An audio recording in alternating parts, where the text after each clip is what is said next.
Are we on Facebook? Yes, you are live right now. We're live. All right. We're good. Hello, Facebook. It's Melissa with the Heart of Acworth podcast, and I'm here today with another guest that you're going to get to know, and we are so excited to get to know. Good to have you on, Malika, and welcome to the Heart of Acworth podcast. Thank you. I'm excited to be here. Yes, good. Okay, so as you guys have seen, we just get to have people come on that are part of Acworth, that maybe live here, work here, all the above, and just get to know you so the neighbors can get to know you and help us see how you want to change Acworth and be part of it into the future. So first we're going to start with, tell us a little bit about yourself, your personal children, where you live, are you here in Acworth, all that. All right, I'm Malika Daniels. I do live in Acworth. I moved to Acworth in 2017. I'm originally from Chicago. I'm married. I have 2 kids, a 10-year-old daughter and a 7-year-old son. Perfect. So how long, say again, when did you move here? In 2017. 2017, okay, good. And tell us a little bit more about what you do here in Acworth. Yeah, so I am an AFC certified money coach. I have a business called Women Who Money Plan, and I help high achieving women to better understand their finances, gain clarity, achieve their financial goals. Typically that includes paying off debt, building up savings, and better understanding what moves to make with their money. Okay, and how long have you been doing this for? About 5 years. My own business for 2. Okay. But I started originally coaching for another fintech company as like a contract worker, working with their clients. Nice. So tell us a little bit about that. Has it been difficult for the past 2 years to grow your business? What are some of the challenges you've had? Yeah, so I had a previous career in education. I was in education for 12 years before we moved to Georgia. And so going into financial coaching was brand new for me. That's not what I had originally gone to school for. And when I started working for that fintech company, I realized like this is where I'm meant to be. Like I love doing this. I love the work. And so eventually when I branched out on my own, it was a wake up call of like, but so much more that goes into running a business than just doing the coaching part. Yes. So like I love doing having the calls with my clients. That's like my favorite part. I love seeing their transformations. But I realized there's so much more to running a business with all the marketing and the networking and like the budget for your business, just all these things that I had to navigate. And so over the years, I feel like each year I've gotten better and better at business. And so I just kind of keeps pushing me forward. Yeah.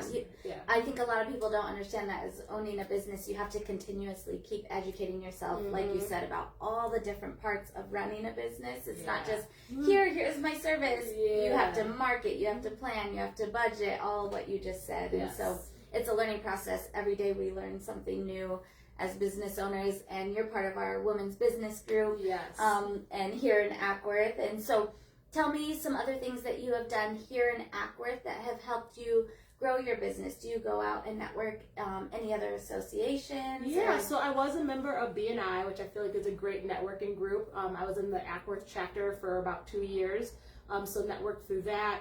I also attend Sip and Social events that they have at 1885 in downtown Kennesaw. Those are once a month. I love those. Recently, I've been attending more of the ABA, Acworth Business Association, and KBA women's luncheons. Yeah. I love those because those are the type of people that I love to work with. I work with women for the most part, and so those are the main ones. And then obviously Women's Business Connections. I think I became a member maybe almost a year ago now. I don't know. Coming up on a year, I think. Good. Almost a year now. Yeah. Okay, so outside of business, what do you like to do in Acworth? I love trying different like restaurants or finding a new bar to go to. I feel like Acworth does have a lot of good options, and if it's not directly in Acworth, it's close enough to something else. But yeah, like locally here, Red Top Brewery is great.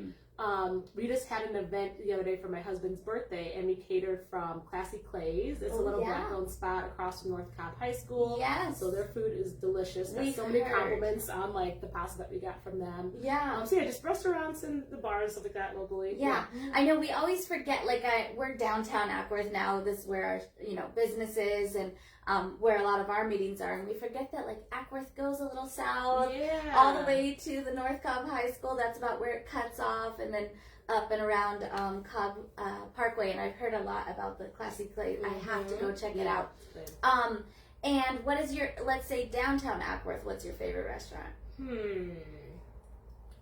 Downtown Acworth, probably 1885. Yeah, they're great. I really like, every time I've gone, like, it's so good. They are so good. They're great staff and very kind. Yeah. And tell us, what are any events that you've been to lately in Acworth that aren't restaurant related? Like, have you gone to any of the events at Logan Park or anything like that? I mean, I did Mimosa Fest Oh, a couple fun. months ago. Yes. So that was, it was still just downtown Acworth. Yeah. I think I went a couple years ago, and it was at Logan Farm Park, I believe. Yeah. And now it was over here. So that's probably the, I'm trying to think of other local events. Like, my daughter is involved in plays. She does a musical theater. Oh, great. Actually through Kennesaw Parks and Rec. But yeah. Oh, nice. So, like, locally we'll do that when she has a performance. But yeah, so basically I'd like to see if there's different, like, fests going on. You know, when they have, like, the Taste of Acworth, go to that. Yeah. Stuff like that. Yeah. Okay, so you've been here a few years. Is there anything that you want to see change in Acworth? I know that's... I mean, I always love growth in an area, so I just get excited when I see different businesses coming. And so, yeah, anytime there's, like, a new restaurant or something like that popping up, I get really excited. Yeah. Like, ooh, what's it gonna be? What do you think that Acworth needs to help with the growth? Like, are there, besides restaurants, any other types of businesses that you would like to see come in that could help grow and bring more people? We've talked about this on other podcasts on here of, you know, a lot of people say they want Acworth to start to be more like downtown Kennesaw, Woodstock. Right. Do you think that's necessary for this town? I mean, it's an old historic town. Yeah. A lot of people want to keep the history of it, but also we need growth. So what do you think would help keep that history, but also see some modern growth? Yeah, I mean, I love, like, the vibe of, like, downtown Woodstock and stuff like that. So I think that would be really cool to see. You know, I'm not from here, so I don't know all the history of how it used to be. But I think, to me, I love living in a place that's got lots of things for families to do, for couples to do, like, you know, things for date nights. So even just like activities. Like, I know there is we have that pinball place, like pinball arcade, and there's axe throwing things, but just stuff like that. I know we haven't gone to it yet, but that Four Seasons just opened up. So I love that kind of stuff. That's a great there's place. Like stuff you can do. You can play like a date night or a fun night out, and there's just like, you know, maybe an escape room or something. You know, just different like stuff like that. Like something to do. Yeah, more local things to do. And by the way, Four Seasons is really a fun place. Yeah. So I highly recommend for a date night if you're into like the golf or even trying something new, right? Okay, so this is a little controversial. Why do you think downtown Acworth has so many spaces open for rent? I don't know. I was wondering that. I noticed that the other day, and I was like, there's a lot of open spaces on this main strip. I'm not sure, you know, the history behind that on why. My guess is maybe it's just the type of business that was there. It just wasn't the right space for that business. Yeah. And so I think it's just finding out the right business to put in there, and then people will come. Yeah. And I'm asking you because you're a money coach, and I was wondering if, you know, do you think it could possibly be like the businesses aren't managing their money right? Maybe something like that, like not budgeting right? Or is it more like, is Acworth trying to become so modern so the prices are going up, which I've heard are happening? Oh, like to rent the space? Rent spaces are very expensive. So businesses can't afford to come in, which then creates a decrease in us being able to go out and shop and support local businesses because, you know, they can't afford to be there, so then they close, and then where do we go as customers, you know, something like that. So maybe it's something you could look into. Yeah. I mean, I don't really work on the business side of things. I'm all personal finance, but that is interesting. Yeah, definitely. Tell me more about who in Acworth is your ideal client for your business? I know you mentioned women, but how do you find those people? Could it be business owners or non-business owners? Yeah, a lot of my clients actually do tend to be entrepreneurs.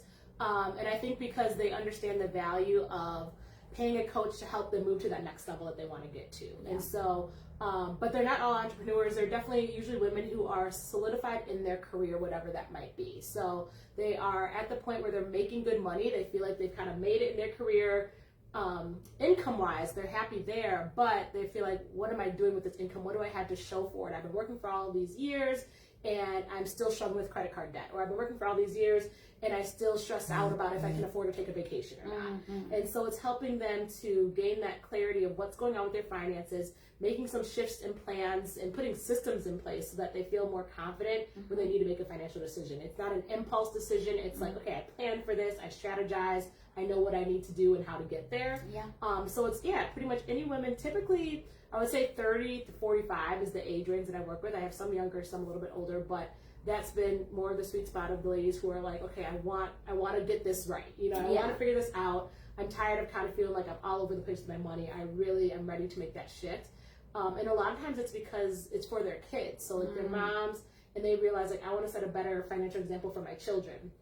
I want to be able to show them how to manage their money in a better way. And so I need to get better for that. So that, that's typically what it is. That is so good. And earlier today in our group, you mentioned that there's a lot of women that feel that guilt to even be able to spend on themselves. And tell us a little bit more about that and like how it affects the community. I mean, really, you could think about what you do for people doesn't just start with it does just start with the home, but it actually can affect the communities that we live in by managing our money better, that we have a little extra spending money. Even, because a lot of people are like, economically we're down right now and nobody has any money to spend. Do you think that is just an excuse? Do you think that if you manage your money properly, there's always a way that you can have that little bit of extra to spend on yourself or your family? It's all about planning. I think a lot of times as moms, we spend more on our kids and our families, and we do that pretty easily because it's like we know what our kids need or want. But then when it comes to ourselves, we're like, oh, well, let me not do that for me. Like, I want to put the money aside for the kids. Like you're saying, when you can create that plan where okay, for myself, I have this set amount that I can spend every month, and whatever I spend it on, that's, doesn't matter. You can go out to the community and do more things. And maybe it's join a gym or go to a class somewhere downtown Acworth. So there's lots of different opportunities that are here. But I think it's just important to kind of understand what your plan needs to look like, because it's different for everybody based on your income, based on your lifestyle, based on all these different things, your expenses. And so it's not a one-size-fits-all plan. It really is a specific one based on your numbers and what your goals are. Absolutely. You recently did a workshop at a local business at the TRG Wine. How did that go? Share. And then do you have any more coming up? I loved that workshop at TRG in downtown Acworth. It was great. And I really just talked about how to take control of your finances. So we went through I had a workbook and PowerPoint, and we just went through step by step to make sure that when people left that workshop, they had a good plan in place on what next steps they could take. That was great. TRG provided the wine. I had like charcuterie snacks. I am planning another workshop. I don't have the date just yet, but it'll probably be in January. I'm going to start getting that information out within the next couple weeks. So, Good. Yeah, so it's great for you living here, being a business owner, collaborating with other businesses. It's very inspiring, which leads me to ask you, this is actually the final question, is who or what inspires you? Who or what inspires me? I'm inspired by women who go for what they want and who don't take kind of no for an answer. Like even if they see it as a challenge, they want to go for that challenge. One of the things I like to say is do it scared. So I get inspired when I see people that are doing it scared, like doing the difficult things that maybe not everybody is doing, or maybe not everyone's even rooting for them to do, but they're going to do it anyway. They're going to go for what they want. So I'm inspired by that. I love that, and I love that saying. That's a really good one. I'm going to put it in the comments. All the people in Acworth, this is for our neighbors, for our business owners, for the community. Get to know the people around, get to know the services that are out there.